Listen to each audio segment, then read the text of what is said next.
Okay, we are going to go ahead and get started. As always, we'll have some folks trickling in, coming in a little bit late. We also we want to do a shout out because they'll probably watch the YouTube version of this. To we have 4 folks that are normally here that are at the Honors College at Ole Miss today. They have an orientation. So we miss you guys, and hopefully y'all will check it out on YouTube. Who else are we missing? There are several small conflicts like that, but we'll have some folks that'll trickle in too. Okay, this is week 4. And as y'all know, this has been so difficult to figure out with only 4 weeks, literally almost every subject we touch, we need 4 weeks on just the one subject. But again, the primary intention of these 4 weeks is to give you small tastes of the apologetics, arguments, and issues and thoughts, but primarily is to steadily point you to resources. And so at the end of this session, we're going to actually go through the Reset Source page. I went back over it a couple of days ago, added a lot more stuff, and really kind of put some emphasis on the resource page, telling you guys which ones we thought were really strong. We'll go over that towards the end. Okay, ready? What you laughing at? Do I want to know? Okay, here's our review. Oh, your notes are under week 4, which is the purple. Do y'all notice that there's a different color every week? Yes, that was planned. Today it's purple. You have purple notes. All right, We also have a little gift in there. That's right, we'll talk about it. Yes. Your parting gifts. All right, where's John Notes back? Right here. Well, he's got it. Okay. Put stuff in here. Put stuff in here. Do you steal all of the stuff? No, I added more. I added back in there too. I'll do the home with me. Oh, the whole thing? Okay, Yeah. I haven't added yours. And why you did it? Okay. Read it. Anyway. All right, last week. What did we hit last week? New Age Spiritualism. New Age Spiritualism is found in all areas of modern culture. Movies, songs, videos. We watched, for those who were not here, we watched the coronation scene in The Lion King. Everybody remember seeing the coronation scene in The Lion King? Beautiful, incredible Disney magic, but it was also just slam full of New Age Spiritism. And that whole concept of New Age Spiritism has been just permeating our modern culture. It's only been surpassed by one other worldview, and that's what we're talking about today. And that is postmodernism. We're going to explain what postmodernism is, because it is literally what is driving the headlines today. You'll see that in a few minutes. This whole concept of postmodernism, which has been cooking since about 1960. We're going to talk about that. And it is utterly permeating our culture. It is our culture now. The funny thing is, it's being rejected by a lot of academia. You're not going to find, you may find some of your sociology professors in college, some of those guys. You may find those guys still centered in on the postmodern mindset. A lot of the science stuff comes from what we did 2 weeks ago. Y'all remember the atheistic materialism? A lot of your science is still centered in that. But culture is clearly centered in what they call postmodernism. So that's where we're going today. Oh, okay. I'm already on this. I'm already off the notes. So here we go. Modernism is the time frame from 1650 to 1950. It's about a 300-year window. And that's the window of when finally they started ejecting God, and they said we got to have a standard that is not outside of the world, not supernatural, and so it became science and reason. So for about 300 years, your primary worldview was science and reason, and science created truth. But that began changing in 1960 to the present. Where we're moving now is this postmodernism, and it centers on tolerance and feelings. So where modernism was science and reason, now we're moving to tolerance and feeling. There are no absolute truths. Science says there are plenty of absolute truths, but it can only be found in science. It's not going to be found in a God or in some spiritual realm. There's an absolute truth in science. And now, there are no absolute truths. How many believe there are no absolute truths? Obviously, okay, I knew John would, because he's absolutely not true. Well, we'll hit on that. I was going to say, every time we teach something, I learn something. And I really didn't have clear vision of what modernism and postmodernism is. So y'all are gonna go to college being way ahead. Y'all are gonna see something on the campus or some kind of person yelling and screaming, activist, and you're gonna go, that's a postmodern thought. I don't know why they're think that there's no absolute truth, that your people around you are gonna be so impressed, your professor's gonna be so impressed. So impressed. After he gives you an F on your first paper, then he's going to be really impressed. All right. Believing there are no absolutes is an absolute. Is an absolute. That's Exactly. right. The only absolute truth that they're willing to believe in is that there are no absolute truths. That's right. It's a contrast. What you'll find in postmodernism is it's all a constant contradiction. But it's because it's based on theory. And there are no absolute truths. Thus contradictions are perfectly fine. We'll hit on all that. All right, let's go to Roman numeral 2. We're still in the review page here. Mary, tell us, what is a worldview? This is the same worldview we've talked about for 4 weeks. A worldview is a framework from which we view reality and make sense of life and the world. Literally, it is how a person views the world, the sum total of our beliefs about the world. Your worldview determines your attitudes, values, and then your actions. And Only a everyone, few people have a worldview, right, Samuel? Wrong. Oh, Samuel knows that. everyone, Who has a worldview? everyone. Everyone. Your parents have a worldview. Your pastor has a worldview. The commentator on Fox News or CNN have worldviews. Your professors will have worldviews, and your fellow students will be. Every human being has a worldview, and the quicker you figure out what their worldview is, the more you'll be able to decipher. What's another better word? Your discernment, discerning whether their advice and then whether their information they're giving you is reliable or not. That's why worldviews are so critical, because the quicker you can figure out a person's worldview, the more apt you are to understand what they're saying, where they're coming from, and to find truth. Before you just think of people coming at you with all these ideas and it's just crazy stuff. And now you're going to be like, oh, I know what they're thinking, I know what their worldview is. So, All right. Oh, we did the whiteboard already. Where am I? Okay, so now we're going to go, well, let me say this, the little triangle in your notes. This is just simple ways to remember this. Your worldview determines your attitudes. Wait a minute. Attitudes? Yeah. your values. Your attitudes, values, and then your actions. So your worldview determines your attitudes about the world, and that creates a set of values in your mind, which then creates your actions. So the reverse is true. When you see a person's actions, you can follow back to the worldview, because it's a straight line. You can see the way a person's action, which then tells you what their set of values is, which then leads you to their worldview. Either direction. You can go either direction. Okay, so now we're going to hit on postmodernism. Modernism, from 1650 to 1950, modernism, 1650 to 1950, with its reliance on science, reason, and atheism, has been replaced by postmodernism from 1960 to the present. We're currently in the postmodern era. You'll hear this a lot. You'll hear this on the news. You'll hear them throw out that term, postmodern. It's a pretty common term right now, even in the popular culture. Okay, here's in postmodernism, here are 6 or 7 just general ideas off the top of my head. God is ignored. See, as opposed to scientific atheism, which says God doesn't exist, postmodernism doesn't say that. God is simply ignored. In other words, if you want to believe in God, great. If you want to believe in her God, his God, she God, it God, any God you want, fantastic, or no God at all. So generally, God is simply ignored in this worldview. If God does exist, if he exists at all, he, she, it, they, them, they, whatever God there is, if that God exists at all, God has nothing to say about how we behave or what we should believe. So that's a fundamental belief of postmodernism.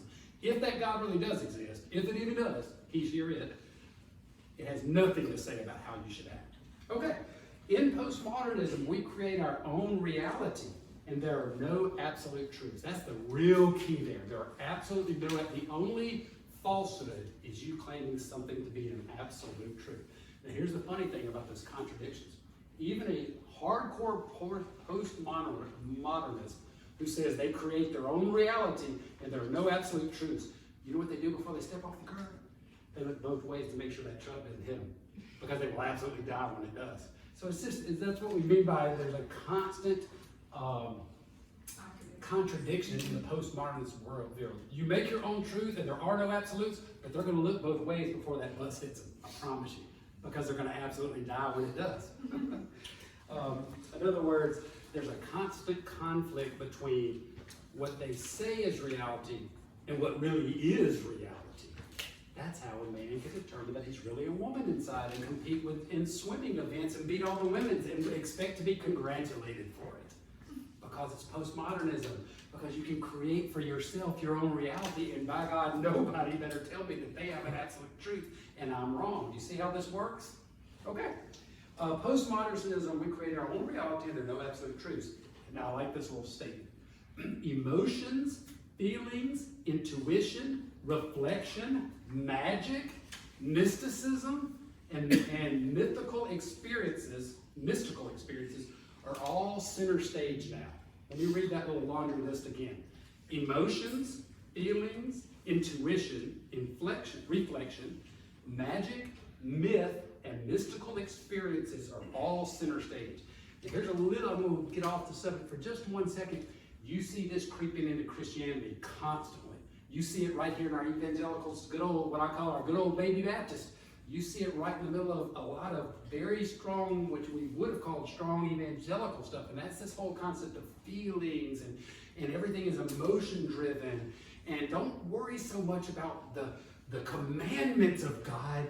You don't want to hurt someone's feelings. You get that a lot even within the church. We're going to hit on this in a minute. That's dead wrong. And when you find that in your church, I don't care if it's from the pastor, a Sunday school teacher, or somebody else, that is wrong. That is not the right way to look at love, and not the right way to look at standards. Feelings are ephemeral. Do y'all know what it means about ephemeral? Am I saying that correctly? I looked at my English student. Ephemeral means they're floaty, they just kind of disappear and they go away. Feelings change. How many of y'all felt great this morning, feel terrible now, reverse in 20 minutes? Rachel, how do you feel after staying up till 3 o'clock this morning? Are your feelings outstanding? All you prep folks who were out last night? Robert's like, And that's the problem. You don't base your worldview on feelings, and you do not base your decision making on feelings. However, well, I'll get back on this in a minute. We'll get back to that in just a minute. Okay, here, I love this little statement. I know, this was modernism. Modernism was I know. I know has now been replaced by I feel. That's the the postmodern view. I'm going to say that again. I know has been replaced by I feel. You're not allowed to say I know any longer. You're only allowed to say I feel. And it's okay if you feel. Anyway, we'll get back on that. Postmodernism says the danger is not error. It doesn't matter if you're wrong. That's not the danger. The danger is intolerance. If you're ever accused of not being tolerant, that's your problem. It's not error. Anything goes. Okay, we're going to watch a quick, this is more of an academic video. About 7.5 minutes of Dr. Who is this? So what exactly is postmodernism, and should we even care about it anymore? Indeed, in the previous decades before us, postmodernism was in vogue in the academic settings of our country and in the Western world. It's not necessarily that way today. You still find it in literary departments. You still find it, unfortunately, sometimes in theology departments. But in the natural sciences and philosophy departments and in other departments, history departments, you really don't have an obsession with this thing called postmodernism anymore. See, that's what he said, is that the idea of postmodern, anything goes, it doesn't really show up in your academic classes as much anymore. It shows up in your culture. It dominates your culture. That's where he's headed. It is, however, still very much alive in our culture. For example, the TV shows that you're watching probably right now, the movies that you're watching probably right now, the things that we're watching play out in our courts right now all have been deeply affected by this thing called postmodernism. So while it may be waning in the academy, it is still very much got its grip on us in our culture. So we do need to understand what it is and what it's about. Now, it's complex, and nailing down exactly what postmodern is, people have said it's like trying to nail down Jell-O, and so that's true in many ways. Part of the difficulty is we have a difficult time saying exactly when postmodernism starts. So, for example, on questions about epistemology, that is the philosophical questions about our knowledge, well, you could trace it all the way back to people like Immanuel Kant. But if you're looking for our views about what human beings are, our anthropology, man, you'd have to come all the way up past Freud. And so depending on the topic in question, Postmodernism seems to have these different starting points, and so it's very, very difficult for a lot of reasons. I think the best way to understand postmodernism is to say something about modernism, just very quickly. Modernism starts in the 17th century with people like Rene Descartes and Francis Bacon. This is the move away from religious perspectives that sort of ground our knowledge. In the past, in the pre-modern world, if you wanted to know something, you looked to the church. If you wanted to explain something, you explained it with God. This was the Judeo-Christian worldview prior to the 17th century. Well, Descartes was a good Catholic, and Bacon was a good Protestant. But what they felt was wrong with the Western world was that ultimately we had some assumptions in the going about of our knowledge that were ineffective. And so they wanted to start clean. They wanted to step for themselves sure in certain foundations that they could build our knowledge upon. And so they cast aside religious perspectives, as many of these modern thinkers did. There's several themes that come up in the modern period. So, for example, the idea that we can be completely objective in our perspectives. We can sort of strip away our biases, our dispositions, our backgrounds, our educations, and we can see it from, quote, a God's eye perspective. That means a view from nowhere. We won't be filtered by our perspectives or our assumptions or any of those things. We'll just see things as it really is, just the facts. And in many ways, you see that in modern sciences. And so this idea of objectivity, universal objectivity, was an assumption of modernity. They also had this idea of universal rationality. They thought that there was one right way to think, and everybody, if we just educate them the right way, would think that way everywhere in the world. And we would find, as we go around from society to society, culture to culture, we would find them using the same rationality. Well, as modern anthropology and modern sociology emerged in the Western world, actually what we found was just the opposite. There isn't a universal rationality shared by all people everywhere, and so that modern assumption gets blown up. There's also the idea in modernity of the idea that comes about called inevitable progress. The idea that as we were going to get... He talks fast, just so you can stay caught up with it. When he's describing is the modern era, and then he's talking about the modern up through 1950, and then he's going to compare that. He's saying how that has led to postmodernism. Better and better and better and better. Sure, our knowledge was getting better. This is the age of modern science where our scientific discoveries and knowledge just explodes. This is the age where we set aside the feudal system, politically speaking, and we move into democracies and things like that. And so you can understand why people think that we're just getting better and better and better. In theological circles, we begin to think things like postmillennialism, where we think we're going to usher in the kingdom of God. And so those types of things are what you see there. Well, all of that stuff may sound benign, but understand this. The moderns were explicitly rejecting these religious ideas as the bedrock of our knowledge. That's what modernity is doing.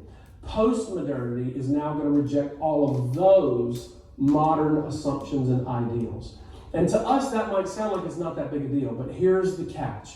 The way they rejected it was by getting rid of concepts of truth. Now, postmoderns certainly have ideas of truth, but they don't believe by truth the same thing you and I believe. So, for example, here's a statement we all think to be true. I'm wearing a gray suit. You think that's true because the statement itself corresponds to the way things really are. That's called a correspondence theory of truth. That had been the pre-modern and the modern assumption. Postmoderns reject that. Truth now is simply what works for us. Or truth is simply which is consistent with other things. And so they have ways of defining truth, but there is no longer anything like truth with a big T. No, what we call meta-narrative. That is meta meaning overarching, narrative meaning story. There are no overarching explanations of reality. There's no truths, so you shouldn't pretend to have one, I shouldn't pretend to have one. That's at least what they say. But notice in our culture, these people that dub themselves as postmodern, what they're really after and what they're really against is our truth. They want to substitute it with a different truth, with their own morality and things like that. So one example of where you're going to see postmodern ideals flesh out in our culture is really what you're seeing happening in this sort of culmination of the sexual revolution and the movement into transgenderism and other things like that. We're now in a place where people will say things like, I know I'm in a boy's body, but I'm not a boy. I'm something else underneath that. And we're left to define not just truth out there any way we want to. We're now able to define ourselves in any particular way we want to. And there's this getting rid of these classical traditional ideas that go well back before Christianity. They would go back to the classical period of the philosophers. It would be Plato and Aristotle. It would come up through the Christian tradition. It would come up through the medieval traditions. It would come up all the way through modernity. It would even come up pretty far into the 20th and 21st century. But now you're seeing it come to full fruition where we're going to redefine or get rid of definitions of what it means to be a human, what it means to be a male, what it means to be a female, and we're free now to just define that any way we want to. This is very much a good example of the way postmodern thought has infected our culture and shaped the way we think about very, very important things. So in short, that's a crash course on postmodernism. It is still very much alive in our culture, and we do need to know what it is. All right, there is the academic view of postmodernism. Did y'all follow that? He talks faster than I do. But the one thing I like about that is that's very similar to one of your the way he spoke using academic terms like modernity and some of that kind of stuff, quickly ran through all the philosophers. That's how your professors are going to talk. So those of you who go in, that's not so much again the sciences, your biology and your math and your chemistry, but your sociology and your liberal arts type stuff. That's similar. I just kind of thought that was interesting. You're going to get a lot of lectures like that, although this, of course, is from a Christian perspective. But that's just interesting. A lot of folks would look at what's happening in our culture today, and maybe you'll hear something like this. Well, things always change. Every generation thinks it's as bad or it's getting worse, blah, blah, and they kind of blow it off.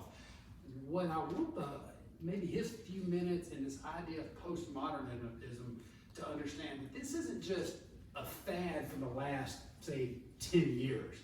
This is a radical shift in the way humans are thinking and the way the younger generation is being trained to think.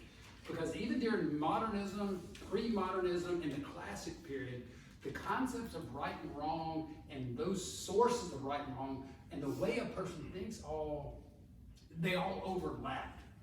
There were different issues, but the general thought process was similar.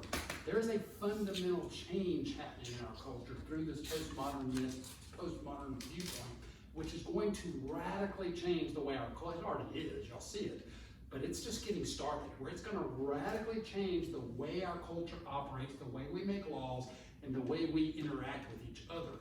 And that's why I understand this postmodernism, realizing that we're going to have a Christian generation that stands up against this.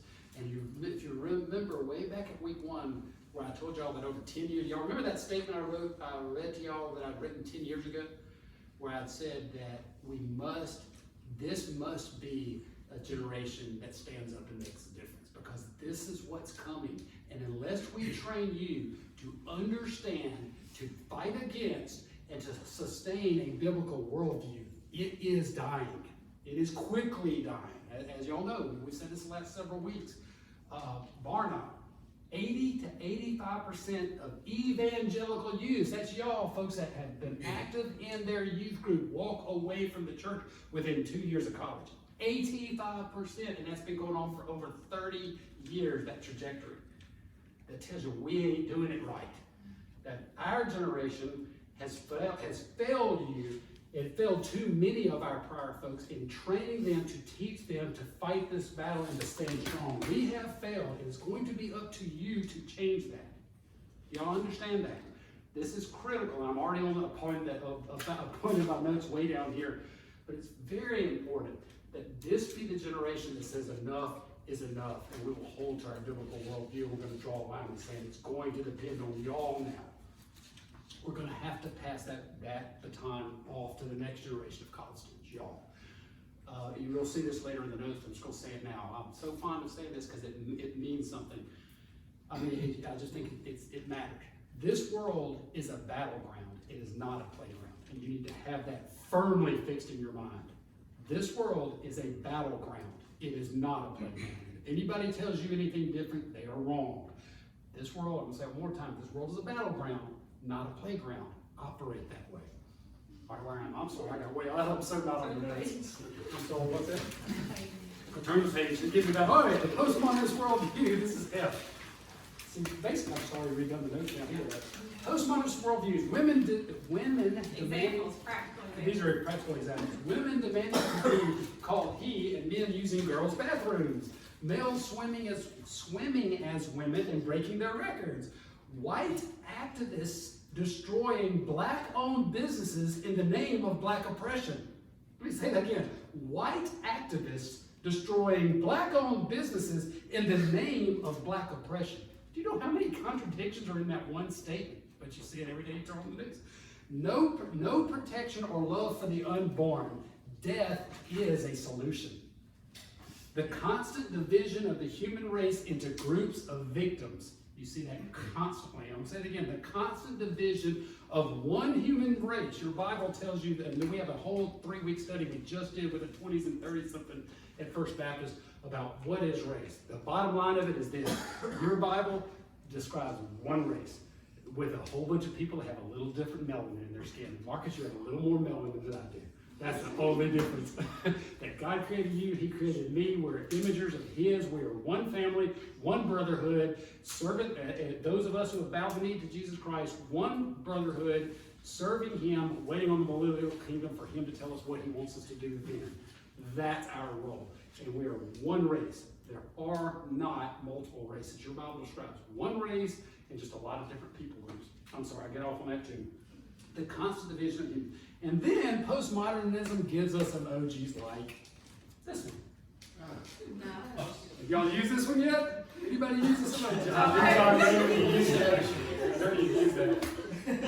This is what postmodernism gives us. Because y'all know that men, the only good thing, I actually do like this. I do love the fact that men can now get pregnant because marriage will be so much more busy. No. And that was 50% of the population to her time. I say if that happens, I'm retiring early. But honestly, in my OBGYN journal, articles now are women.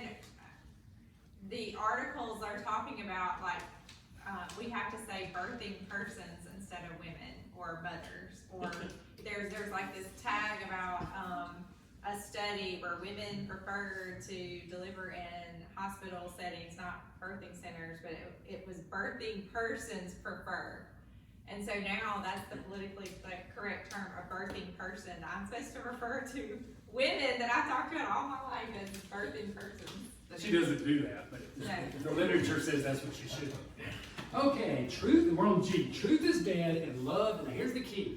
Truth is dead and love is redefined as tolerance. This is a big deal for your age group. You know when Meredith and I really got on this, probably about 2 years ago. Yeah, some of y'all were in the Bible. Y'all remember the Bible study we did here for those 3 weeks, about 2 years ago, where it was, do I go to my gay friend's wedding? I can't remember the title. Y'all remember? Some of y'all were involved in that. Do I go to my gay friend's wedding? And it was it a 3-week Bible study? I forget how long we did it. But anyway, that was birthed out of sitting around that table over there in the kitchen. I think it was Reed looking at some text, and he was shocked, surprised, and he told us what was being said, but in a lot of the in social media, what Christian folks were saying about the whole homosexual agenda and all that kind of stuff. And we started talking about it, and I realized, oh my goodness, we have a whole generation of Christians that have no idea what love is, have no idea anyway, that are struggling with these attitudes, with these issues. Matter of fact, about 2 weeks ago, we did about 2 months ago, we did a whole series on this topic again in the 20s and 30s something class. Another person at the church heard about it, and she said, but she wasn't in the Sunday school class, and she said, oh my goodness, give me your YouTube channel. I want to hear that because I have a gay wedding invitation. This is a person who's very active in our church. Husband's been a deacon chair. I mean, this is a stalwart. This is somebody who knows their theology. But she says, please, I want to read that and get some insight because I have no idea what to do. And that's the problem right now you're having in Christianity is you've got the culture going on in the church. You've got the culture running rampant. And you've got Christians being told, love Jesus and have your Bible study. And having no understanding on how to actually interact with that. And how do I represent my King and represent God faithfully and correctly in a culture that is going to hell in a handbasket? You're going to need to know that. You're going to have to bridge that gap. Anyway, We're going to read it. all right, we've got to read this. So, First I want to read it. Corinthians So basically, postmodernism redefines love. Let me give you the biblical definition of love. 1 Corinthians 4. Now listen, read these very slowly and listen to each one. Here's the interesting things. First of all, 1 Corinthians is Paul. Paul is not telling you, two quick sentences. Love is feel good. No, listen to how long this is, and listen to all these characteristics. There are a lot of, because love is very complicated. I don't want to use the word complicated. It's multifaceted and it's all inclusive. Listen to all these statements. And these are the directives we gave for the. Oh, the crowns. crown. Remember week 1, the crowns that were on y'all's heads? Okay, It came from this love chapter. is patient. Love is patient, Love is kind. kind, It is not envious. it's not envious. Love does not brag. It is not puffed up. It is not rude. It is not self-serving. It is not easily angered or resentful. It is not glad. It does not rejoice in unrighteousness. That's the key to supporting of gay marriage. It does not rejoice in unrighteousness, but rejoices in the truth. So God defines for you what love is. Love is not a feeling. Love is not, oh my goodness, if I tell this person I kind of disagree with what they're doing, that's going to make them feel bad and I feel bad. So I would love them more if I say nothing and we all feel better. Absolutely not a biblical definition of love. Love never rejoices in the truth. What love does, if you care about your good friend, is she's struggling with these issues, or a good friend who's, matter of fact, we're going to give you all some resources, some wonderful resources about those struggling in the homosexual lifestyle or the lesbian lifestyle. There are some phenomenal, great resources out there. But if you have somebody struggling with that, it is not loving to affirm it. It is loving to say, I love you. I care about you, and what I want for you is what God would want for you and his best. And you don't rejoice in unrighteousness. Now that doesn't mean you slap them over the head and you call them idiots and you kick them out of your house. Absolutely not. Because love is all this other stuff. Patience and kind and gentle and all Not of rude, this. yeah. Keep reading. But you can't rejoice in unrighteousness. You can't rejoice, which is a wedding, rejoicing with that person, that couple. You're rejoicing in the truth. Speak the truth in love. What did Jesus, I always think about, what did Jesus say to the woman at the well? He still pointed out her sin. How many husbands have you had? And she was confessing to him. And then he said, go and sin no more. He asked her, he pointed out her sin, but he said, go and sin no more. Same with the woman who was being stoned. He asked them, whoever cast the first stone, whoever has not sinned, and then they all dispersed, and he tells her, go and sin no more. So love is not rejoicing in unrighteousness, but rejoices in the truth. It bears all things, believes all things, hopes all things, endures all things. Love never ends. So you're called to seek truth, not tolerate wrong. That's the bottom line. You're called to seek truth, not tolerate wrong. Love does not rejoice in unrighteousness, but rejoices with the truth. 1 Corinthians 13:6. This is God's definition of love. This is Rosario Butterfield. Now, I'm going to tell you this real quick. Rosario, I always say her name wrong. How many of you, have y'all heard, anyone in here seen any of the clips from Rosario Butterfield? She is phenomenal. And we don't have time tonight. We would love to show you this whole hour clip. We've got another 2-hour clip, and then she's written some beautiful books, incredible books. And all you're going to get is this little bitty taste of her. But on that resource, on the resource page, there are 2 references to 2 YouTube interviews of hers being interviewed by Becket Cook. Who is Becket Cook? Another phenomenal resource. Becket Cook was in the homosexual lifestyle for over 22 years. He came out of the homosexual lifestyle. He was radically saved. This guy was brilliant, very, very smart, worked in Hollywood for over 20 years. He knew every superstar. His testimony is incredible. He knew everything. He was at parties with Prince before Prince died. He knew every superstar. He knew every one of those guys. And he was heavy in the homosexual lifestyle for over 20 years. He had a radical experience with God. Now he has a YouTube channel and he ministers all over the world. Just a really brilliant man. But Rosario, in this particular, and his podcast is not only about coming out of a homosexual lifestyle. He interviews all kinds of people. I'm telling y'all, go get on that YouTube and like and subscribe. It is so good. He covers science, he covers culture, Disney, everything. But first, go find his testimony. Incredible testimony. Okay. And this is Rosario, where a man who came out of the homosexual lifestyle, is interviewing a woman who came out of the lesbian lifestyle, and she was a feminist professor, head of the feminist studies, world renowned at Syracuse University. And she came out of it. You won't get any of that in this little clip, but she's a beautiful testimony. This is going to be terrible. This is a terrible idea. I didn't know they were down. Sorry, we're only going to give you a small clip of this. Of, as he put it, the sodomites now, as a Catholic, I think, concerned that this was just going to become one more way to marginalize a population of people whose sexual is how you. So she's talking about Freud giving us all the weird sexual theories and do whatever feels good, and how Freud really created for us that the idea that your sexual identity is an identity, is a personhood, that who you are is how you feel. You might be a male when you're born, but if you feel like you're a female, then you can become a female. So Feel.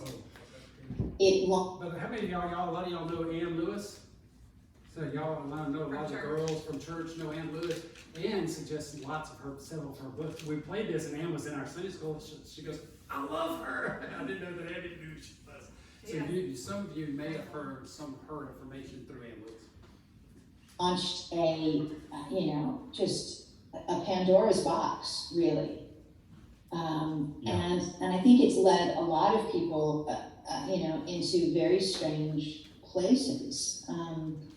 You are not how you feel. Feelings are ephemeral, and even the feelings that are persistent, if those feelings, when you hold them up to the Word of God, if those feelings attach to a desire that God calls sin, God is right. It's sin, and your feelings don't make it less than that. And I think what you have in the gay Christian movement, side A or B, because in some ways side A is more theologically accurate, at least if you're side A, 2 + 2 = 4. But side A or B, it comes. okay, so what she's saying is there's a whole section of Christianity called gay Christianity, and there's a lot of theories about side A, side B. We won't get into that, but what she's saying is she comes out of the lesbian community, and she has studied the scriptures. She was led to Christ from a wonderful pastor who invited her into his home, and you just have to watch the testimony. It's incredible. Had 500 meals with her before he was able to share Christ. 500.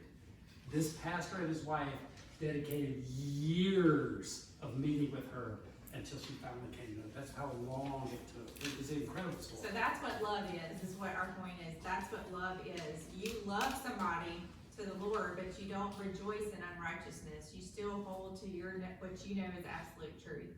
And over 500 meals, that pastor earned the right to speak to her. And eventually, she was always looking for truth. And eventually, this was interesting. He had to tell this one tiny bit of the story. She was at one of her community where she had all of her gay and lesbian friends over at her house, like they did. It's almost every Friday night they would eat together. And she was talking about, I've been meeting with this Christian, and he's saying this and this, and she was looking at it more as to write a paper, more of an academic approach. And this guy, this transgender man, grabs her, takes her into her own kitchen, sits her down, and says, "You're messing with fire." He used to be a pastor who then left the church, and he said, "I'm here to tell you, you're messing with Jesus and you're messing with fire." And how did she put it? But what if it's true? And then she finally looked at him and says, "But what if it's true?"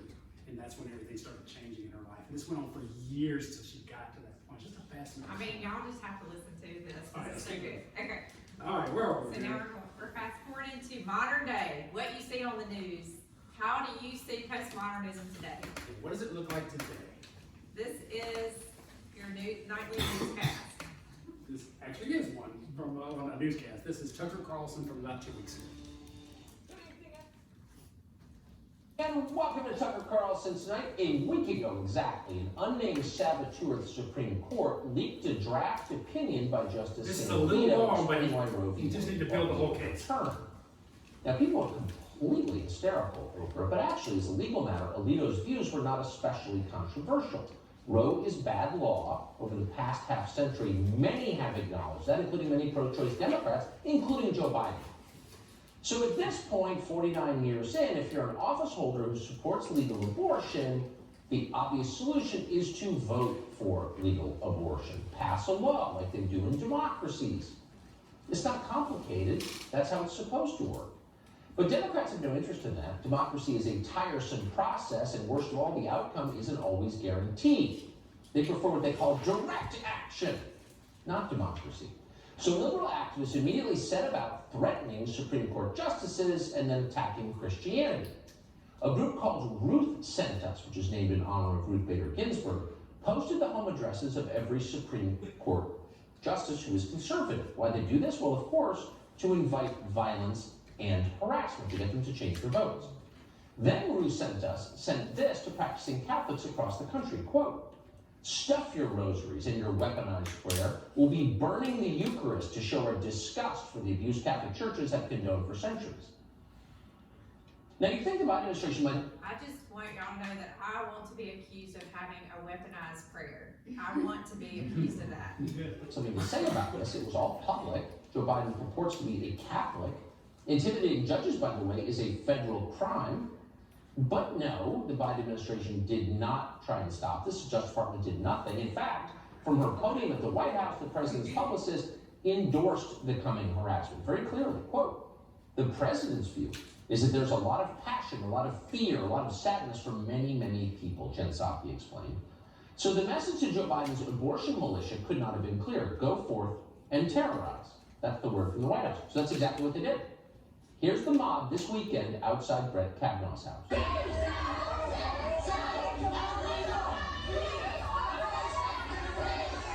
You've been seeing some of this on the news.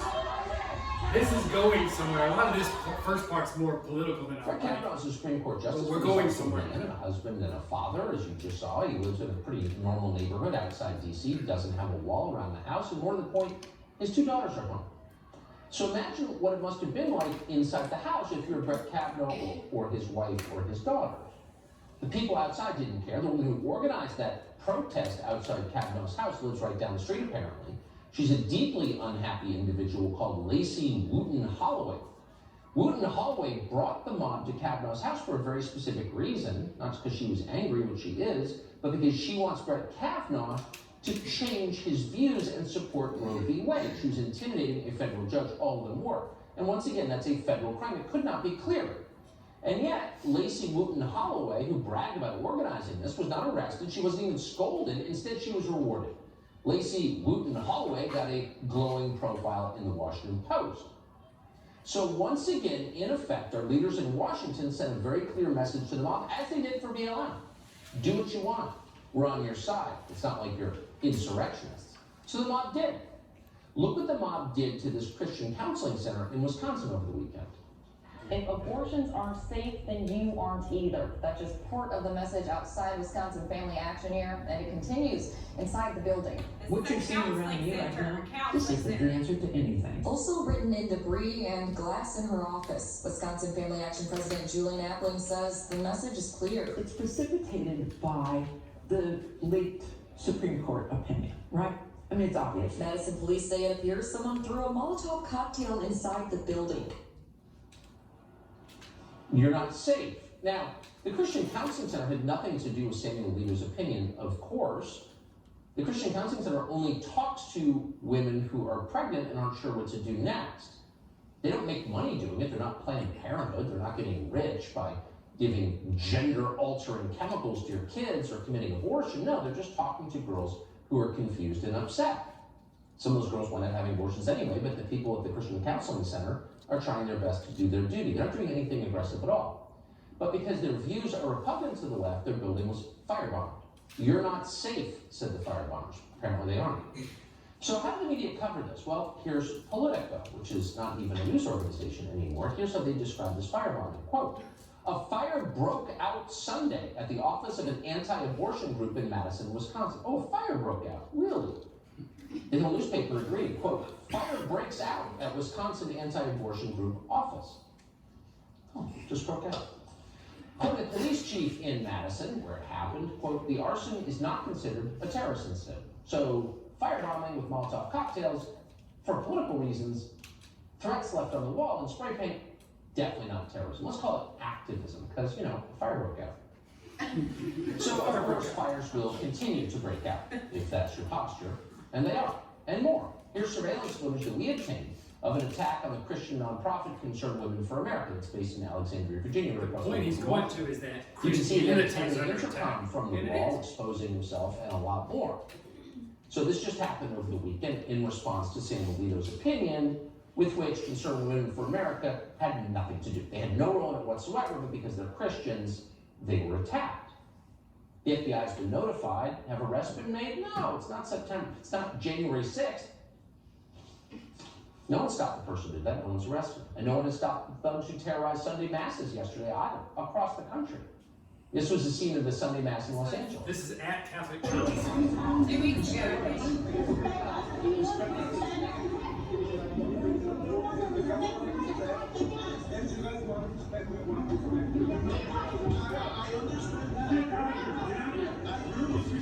They burst into the churches while they were having their masses and stopped it.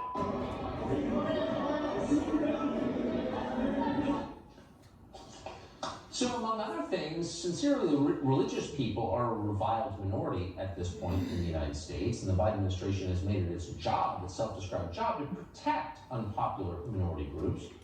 There's also, by the way, a federal law that makes intimidating churchgoers illegal. It's 18 U.S.C. 247, for the record. But the Biden administration has no interest in protecting this particular reviled minority. They're ignoring the whole thing.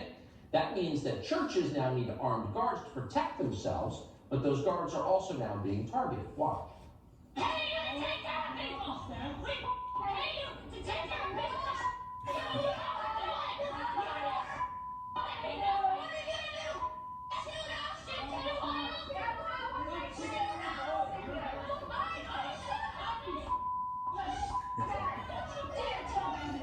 Sweet Lenny's, aren't they? So you'd think that churches in Texas would be safe. After all, it's Texas. But no. St. Bartholomew Catholic Church in Katy, Texas now reports that the tabernacle was just stolen last night. Again, likely in response to the Alito opinion. And this was a scene outside the Basilica of St. Patrick's, Old Cathedral in New York City. This is just nuts. Watch.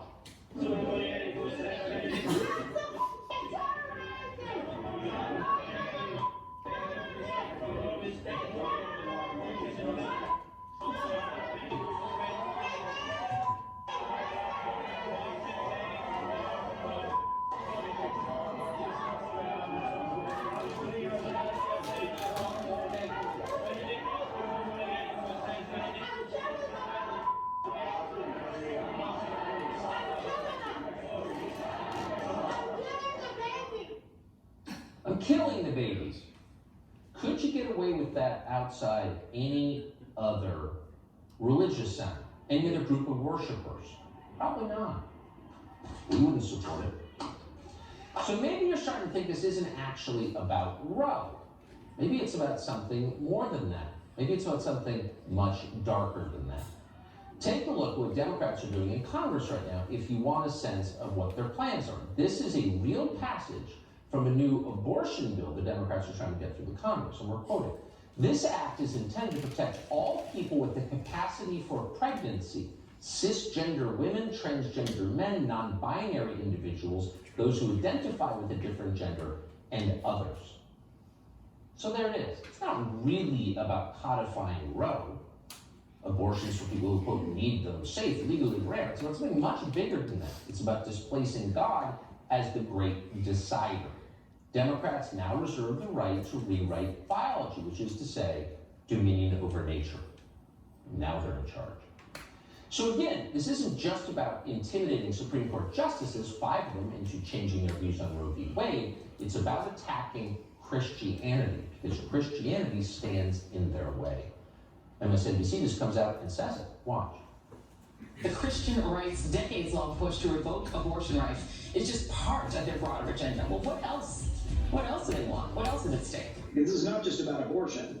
This is about a much broader set of issues that really are about a kind of white Christian right worldview. It's very important for us to recognize that it is Christian extremism that is at the root of the That's shame all they're and talking stigma about. that allows laws like this to pass, that allows justices like this to be confirmed. Discovered that they could manufacture and then channel their moral outrage toward abortion, creating a new litmus test for conservative politicians. References to God and Christian beliefs are often invoked in these political instances, with some saying outright that they believe America is a Christian nation.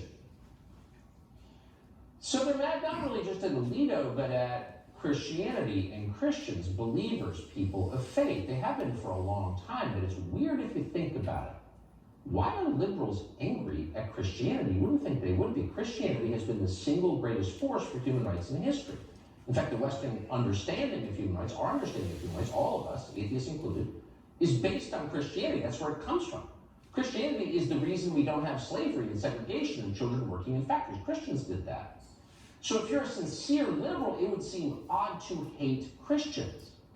But the totalitarians always do hate Christians. The Soviets killed the priests first. So did Mao. During the Spanish Civil War, the communists subjected a statue of Jesus to a symbolic execution in front of a firing squad. It was one of the first things they did within weeks of the war breaking out. Here's the picture on your screen. Shooting Jesus. It tells you everything. So modern liberals hate Christianity not because it's repressive, but because they are. Any religion that puts God before government is by definition a threat to their power. Most offensive of all, Christianity specifically rejects their most cherished dogma, which is racial hierarchy. The Christian message is the opposite of the equity agenda. Christianity describes a universal brotherhood of man, every person created in God's image, and therefore, for that reason, morally equal. That is gravely disempowering for the left. If all people are morally equal, you can't really divide your population by skin color. You can't really set one group against another. You can't tell one group you're better than that group, you're worse than that group. That's not allowed. So in order to allow it, you have to erase Christianity. And they've been working on it for a long time. Ever notice how they call Martin Luther King doctor but not reverend? King was not a physician, he was a Christian preacher. They'd like you to forget that. Undermining Christianity is the central project of the left, because it stands in their way. As dozens of churches burned across Canada last summer, the country's Prime Minister, Justin Trudeau, refused to condemn the firebombings. He called them, quote, understandable. Then the head of Canada's ACLU effectively endorsed the firebombings. Burn it all down, she wrote. And now we're seeing it happen here, as we knew it would. Julie?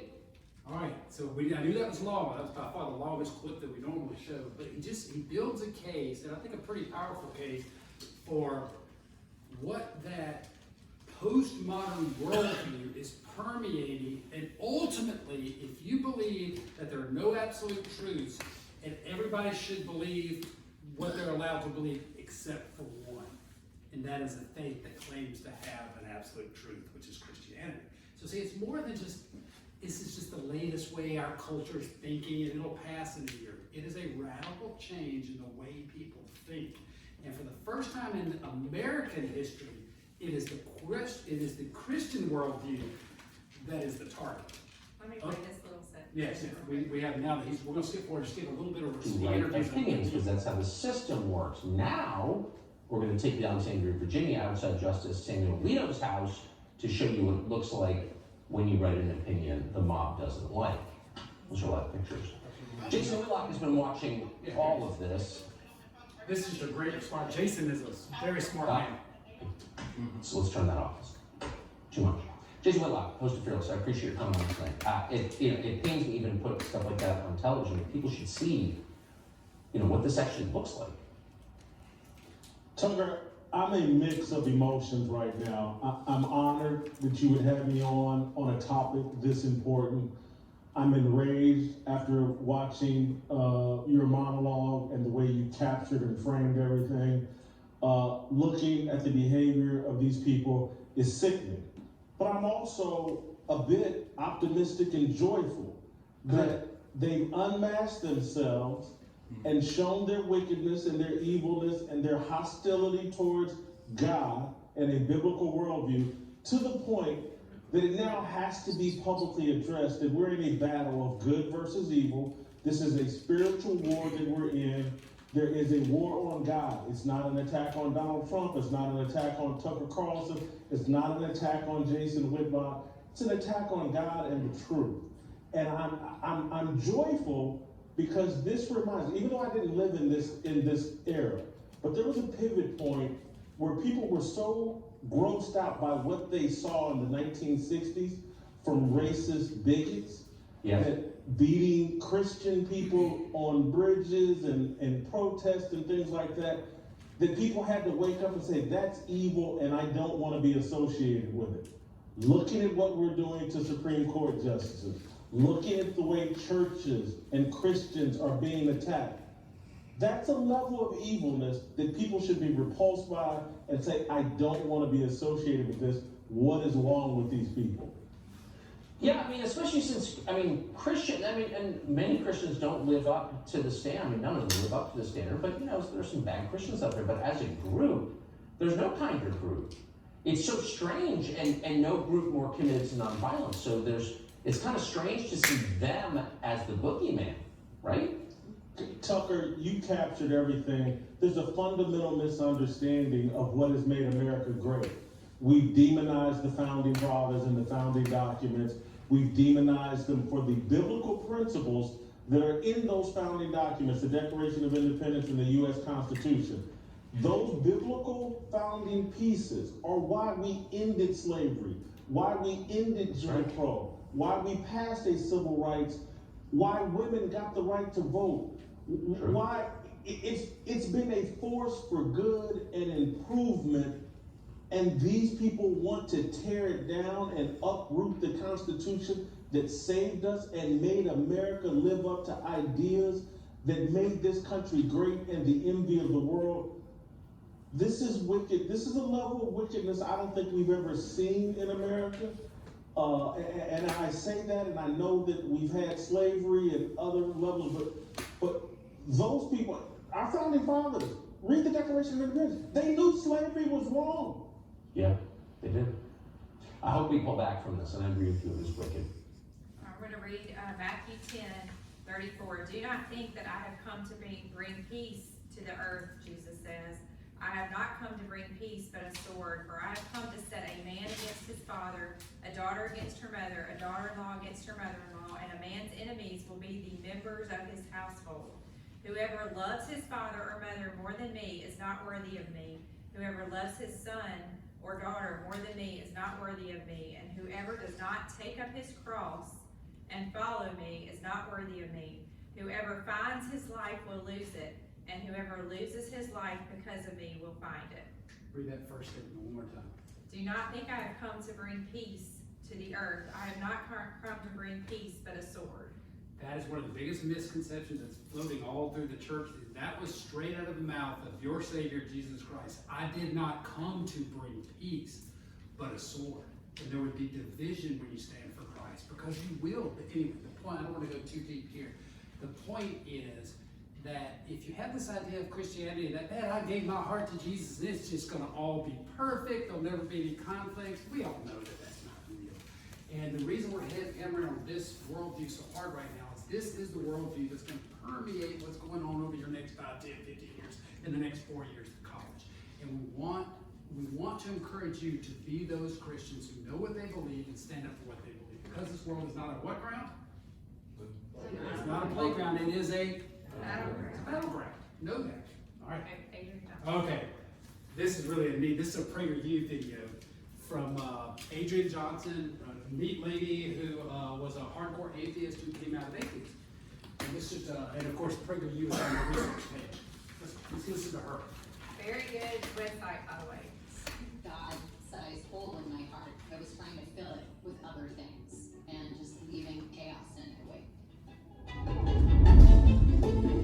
My name is Adrian Johnson, and this is my story. I've was raised by two loving, secular parents. We didn't have God. We didn't have religion. We didn't really have a whole lot of moral structure or guidelines. From a young age, because I didn't have God, I know it may sound cliche, but I had this God-sized hole in my heart, and so I was trying to fill it with other things. And by the time I became 11, 12 years old, those other things that I was trying to fill that void with were being cool and being popular, and that meant drinking and doing drugs and getting piercings and getting tattoos and starting to be sexual with boys. So my parents pretty much let me do whatever I wanted whenever I wanted, and when I was 14, 15, 16, that seemed pretty great to me. I was having the time of my life. I didn't realize until much, much later how much damage that was doing to me. So I didn't know anything about politics until I got to college. I did not care about politics when I was in high school. All I cared about in middle school and high school was having fun, being popular, drinking, drugs. When I got to college, I really wanted to have intellectual discussions with my professors and my peers. I decided that I wanted to be a sociology major. I wanted to learn about trends and demographics and how society functioned. I had no idea that sociology is really just the study of three words: racism, sexism, and oppression. If you just repeat those three words over and over again, you'll ace sociology. My professors would say things like, America is founded on racism. And I would sit in the class and I would go, I don't think that's right, but if I don't think that's true, then what is it that I believe? And so I had to go do my own research. So now I had both sides of an argument, and I started learning about this is what it means to be on the left, this is what it is to be liberal, this is what it is to be conservative, this is what it means to be libertarian. Oh, okay, well in that case, I guess I'm a libertarian conservative. So when I was a senior, I got to pick whatever topic I wanted to study for an entire year. So I picked to study the topic, the liberal bias in academia. My professor was not happy about that. I was the only student in my program who was denied funding. All of the other students were given grants from the university and they had very liberal topics. They were very confused by me because when I was a senior at UC Santa Barbara, I had spiked purple hair, I had a tongue ring, I had tattoos, and I would open my mouth and loudly defend capitalism and, be a libertarian and say, I'm a conservative. And they would look at me and they would go, you don't look like a conservative. And I would say, well, what am I supposed to look like? Am I supposed to have a tennis racket and a pair of golf clubs and a polo shirt? I didn't understand why I couldn't look the way that I did and still be a conservative. I then went to graduate school and I met my ex-husband. After my ex-husband and I got married, I thought that that would make me happy. I was still always trying to fill this void. I thought that he could complete me and make me whole and make me happy, and he couldn't because no one can. I didn't have that realization at the time, unfortunately. I just thought, oh, well, I'm with the wrong person. So if I find another person, then he'll complete me and he'll make me happy and he'll make me whole. I was unfaithful in my marriage. My destructive behavior caused my ex-husband to say, I cannot let you do this to me anymore and I'm leaving you. And then I hit rock bottom. What if I did? I just threw away my entire life. All I did was cry and say, it's so hard, I'm in so much pain, and I just want someone to save me.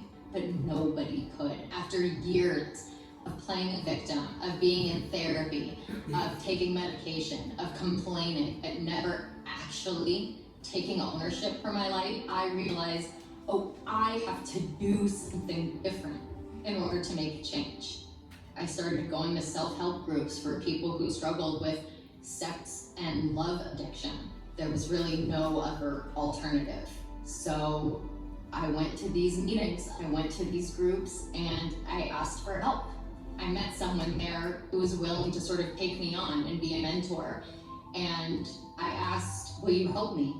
And she said, yeah, I can help you. Read this book, write these journal entries, write down your story, and you need to get some kind of spiritual practice. I don't care what it is. At first, it made me uncomfortable, But the more I did it, the more I saw that there was something to this God thing. As I'm going through extremely painful spiritual transformation, a friend of mine invited me to see a play of the Screwtape Letters. And I opened up the program, oh, what's this about? And the characters are God, the devil. Who wrote the Screwtape Letters from last week? C.S. Lewis. We're back to C.S. Lewis again. What? What is this? What am I about to watch? It hit me so deeply. I had been on this spiritual journey for a year at this point.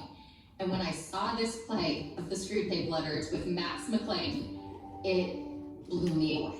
It's like resonating within me so powerfully that I had to at least consider the option of Christianity, which as a former atheist is the most uncomfortable, ridiculous thing to consider. I knew that God was the answer, and I wasn't quite getting it with the yoga and all of those things. There was something else that I wanted. I didn't have like a moment where I became Christian, but I remember one morning getting ready for work. My whole life was so different than it had been just a few years ago. I like couldn't believe the person I was becoming. And somehow this thought occurred to me that if someone asked, "Are you a Christian?"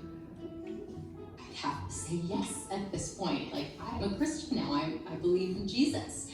And I found a church in Los Angeles, and I walk in and I see this guy across the room. We're immediately attracted to each other, but I was not ready yet to date. So for a while, we were in this community group together. We would read the Bible together. We would pray for each other. I even told this group when I was gonna go make amends to my ex-husband. I met him in person and took ownership and responsibility for my part in everything, and apologized for all of the harm that I had caused him. God had transformed me, and it was like that chapter of my life came to a close, and then I was ready to date my new husband. I'm married to a wonderful man who loves Jesus more than he loves me.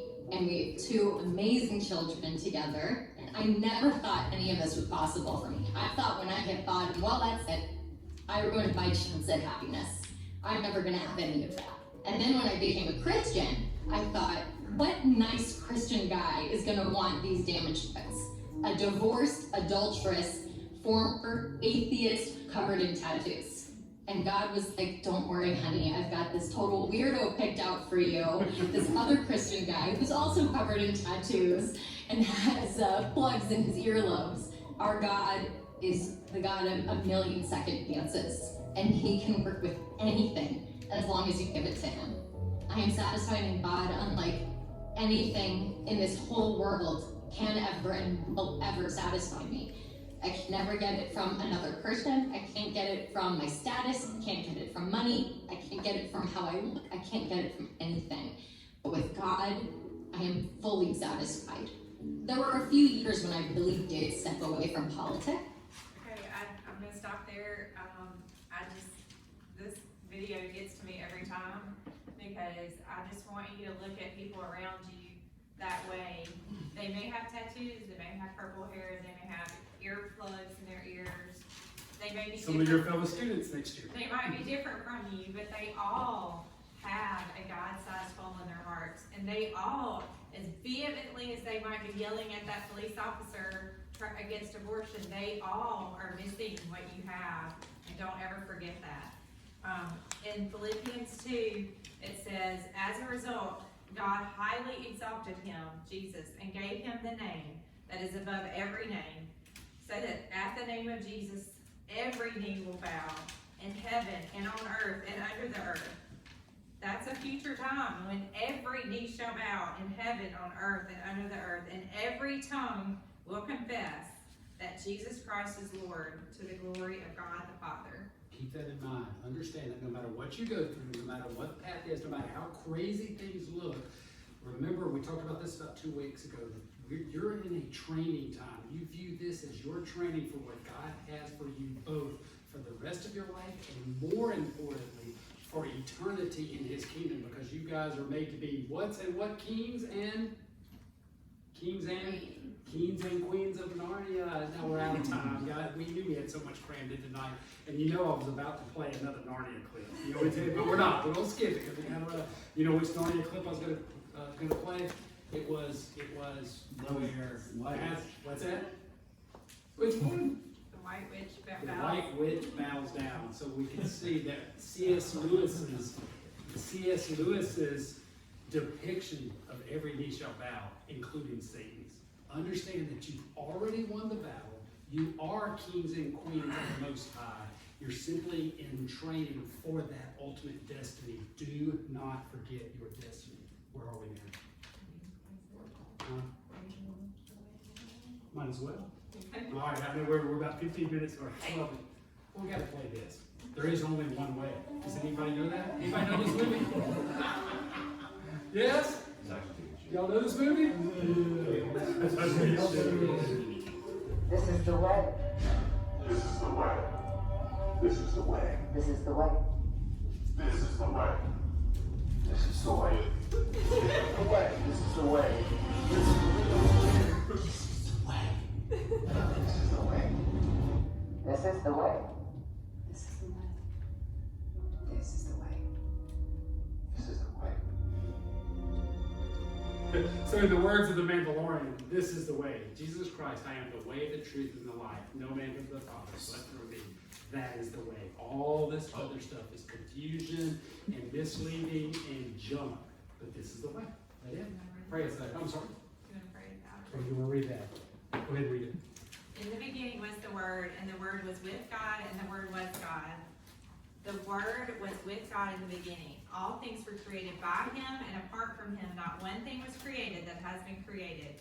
In Him was life, and the life was the light of mankind, and the light shines on in the darkness, but the darkness has not mastered it.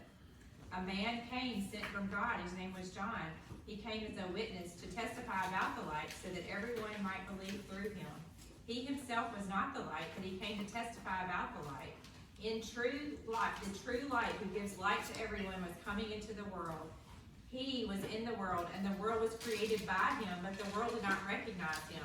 He came to what was his own, but his own people did not receive him. But to all who have received him, those who believe in his name, he has given the right to become God's children.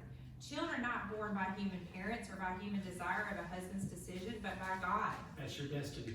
Now the Word became flesh and took up residence among us. We saw his glory, the glory of the one and only, full of grace and truth, who came from the Father. John testified about him and shouted, "This was the one about whom I said, he who comes after me is greater than I am, because he existed before me." For we have all received from his fullness one gracious gift after another. For the law was given through Moses, but grace and truth came about through Jesus Christ. No one has ever seen God, the one and only himself God, who is in the closest fellowship with the Father, has made God known. And then in John 14, do not let your hearts be distressed. You believe in God, believe also in me. There are many dwelling places in my Father's house. Otherwise, I would have told you, because I am going away to make ready a place for you.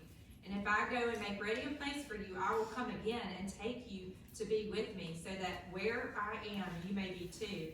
And you know the way where I'm going. And Thomas said, "Lord, we don't know the way you're going. How can we know the way?" And Jesus replied, "I am the way, the truth, and the life. I think you got that from the Mandalorian. No one comes to the Father except through me." All right, there is your worldview. Hold to your worldview. You guys are going to have a blast in the next 4 years. But understand, you are the chosen generation. Stand up for it. You're going to be called to stand up for your worldview. Do it and prepare yourself. That's it. We're out of here. Sorry, I knew we were going to relate that because we were trying to cram everything we could. Oh, I'm sorry. Say, yes. One thing. Think back to the Tucker Carlson clip and look at all of that hatred and venom that they poured out in rebellion. And it was not against the church. Tucker Carlson's wrong. It is against God directly. Gridlock is right. That's true. It is everything to do with when individuals are forced against their will to confront the toxicity of their own sin. They are going to behave like that to you, and you need need to expect it, because that's what it looks like to get drugged to the cross in chains. When people don't give you the option to encounter Jesus, and they put the light of the cross on someone that doesn't desire it to be there, that hatred and venom is real, and it will be the knee-jerk reaction to individuals that are forced to encounter Christ in that way. So I just think that's so telling. That anger is a defense mechanism where they are admitting their guilt right up front. They're waiving their right to an intelligent defense, to a salient, wise defense of their actions. They are waiving it in that anger, and they are weaponizing that anger against you to push you away, because you make yourself that imager of Jesus to them. And it is not you that they hate. The Lord said to Samuel, when Samuel was rejected by the people of Israel, when his sons were rejected as the next judge, he said, the Lord said to Samuel, heed the voice of the people and all that they say unto you, for they have not rejected you. For he said, they have rejected me, but they have rejected me, that I should not reign over them. Amen. And that was how they got Saul.